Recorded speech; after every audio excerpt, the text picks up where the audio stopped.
When I did my investigation since I came yesterday, I had a discussion with my officers, I had a discussion with the stakeholders, and some of them have mentioned even my officers. And as we talk now, 3 of my officers who are directly involved have actually been asked to step aside so that we do further investigation for disciplinary action to be taken against them. As from tomorrow, in fact, even here right now, we now have an acting EC. The one who was there, the forester who was in Magarini, the assistant EC who was involved in issuing movement permits have already stepped aside. And that one will continue, not just here in Kilifi, because at the moment we are still implementing the moratorium, the government moratorium. So any officer who is found to have done anything contrary to that, we have no option but to ask them to step aside as further investigations take place. We are not authorizing harvesting of any indigenous tree. Any indigenous tree that is being harvested is being done illegally, and that is why we have decided to post some of the forest officers at the barrier to be able to interpret and also advise the other officers on what is being harvested. If these forests are not conserved, if they are destroyed, we are interfering with the future of this country. We will not be able to achieve the government Big Four.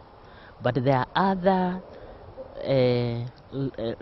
nature-based, non-consumptive ways of or alternative options, livelihood options that we have. I'm now encouraging our officers to work with the communities and come up with nature-based enterprises that will not do harm to the forest. In terms of stopping forest destruction or tree destruction, the discussions we have been having since this morning with the national government, the county government, looks quite promising, because we have agreed that all of us are going to cooperate and collaborate in terms of stopping what is happening in all these forests and woodlands.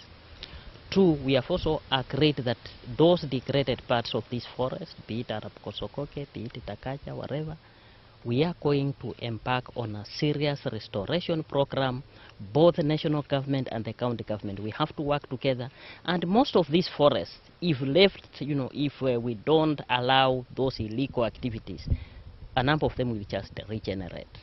But where we have had degradation, we are going to do enrichment planting and then protection for natural regeneration. So that is one thing that we are focusing on to ensure that at least by 2022 we get the 10% forest cover, tree cover. We have to conserve the existing forests and woodlands, the 7.2% forest cover we have. Then we also have to replace what we are harvesting to support the industry, the wood-based industry, where we are harvesting over 90 million seedlings for this purpose.